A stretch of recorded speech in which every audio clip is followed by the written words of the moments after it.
ಐಶ್ವರ್ಯ Gowda alias Navyashree ಬಣ್ಣ ಬಣ್ಣದ ಮಾತುಗಳಿಂದಲೇ ಹಲವರಿಗೆ ದುಃಖ ಮಾಡಿರುವಂತಹ ಮಹಾನ್ ವಂಚಕಿ.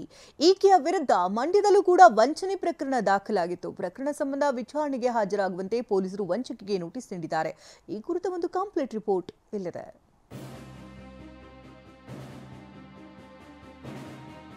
ಐಸ್ಪೈಸ್ ಐಶು ಚಿನ್ನದ ವಂಚಕಿ ಐಶ್ವರ್ಯ ಗೌಡ ಹೆಸರು ಈಗ ಸಾಕಷ್ಟು ಸದ್ದು ಮಾಡ್ತಿದೆ.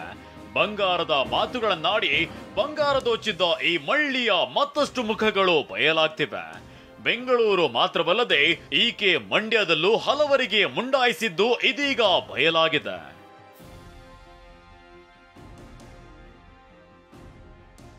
ಮಂಡ್ಯದಲ್ಲೂ ಮುಂಡಾಯಿಸಿ ಬಂದಿದ್ದ ಐಸ್ಪೈಸ್ ಐಶು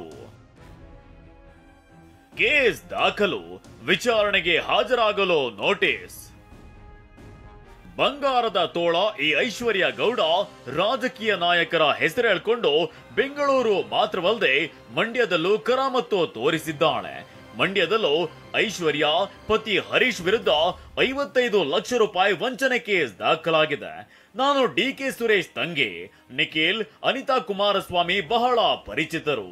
ನಿಮಗೆ ಅವರಿಂದ ಸಹಾಯ ಆಗ್ಬೇಕಿದ್ರೆ ನನಗೆ ಹೇಳಿ, ನಾನು ಆ ಕೆಲಸವನ್ನ ಮಾಡಿಸಿ ಕೊಡ್ತೇನೆ ಅಂತ ಬಿಲ್ಡಪ್ ಕೊಟ್ಟಿದ್ಲಂತೆ. ರವಿಕುಮಾರ್ ಮತ್ತು ಪೂರ್ಣಿಮಾ ಎಂಬುವರಿಂದ 55 ಲಕ್ಷ ರೂಪಾಯಿ ಹಣ ಹಾಗೂ 100 ಗ್ರಾಂ ಚಿನ್ನ ಪಡೆದು ವಂಚಿಸಿದ್ಲಂತೆ. 2016ರಿಂದ 2019ರವರೆಗೂ ಮೋಸ ಹೋದ ಇಬ್ರು ಪೂರ್ವ ಠಾಣೆಯಲ್ಲಿ ಡಿಸೆಂಬರ್ 31ರಂದು ದೂರು ನೀಡಿದ್ರು. ಇದೀಗ ವಿಚಾರಣೆಗೆ ಹಾಜರಾಗುವಂತೆ ಸೆಂಟ್ ಠಾಣೆ ಡಿವೈಎಸ್ಪಿ ಶಿವಮೂರ್ತಿ ನೋಟಿಸ್ ನೀಡಿದ್ದಾರೆ. ಗುರುವಾರ ವಿಚಾರಣೆಗೆ ಬರ್ತೀನಿ ಅಂತ ಹೇಳಿದ್ದಾಳಂತೆ.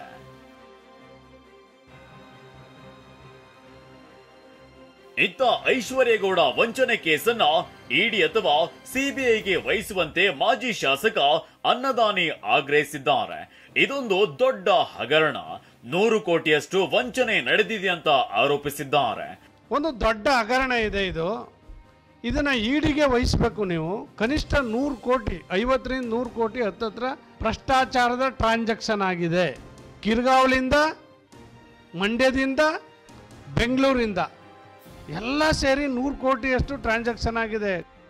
ಒಟ್ಟಾರೆ ಬಣ್ಣದ ಮಾತುಗಳಿಂದ ದೋಖ ಮಾಡಿರೋ ವಂಚಕಿ ಐಶ್ವರ್ಯ ಗೌಡರಿಗೆ ಪೊಲೀಸರು ನೋಟಿಸ್ ನೀಡಿದ್ದು, ಚಿನ್ನದ ವಂಚಕಿ ವಿಚಾರಣೆಗೆ ಹಾಜರಾಗ್ತಾಳ ಅಂತ ಕಾದು ನೋಡಬೇಕಿದೆ.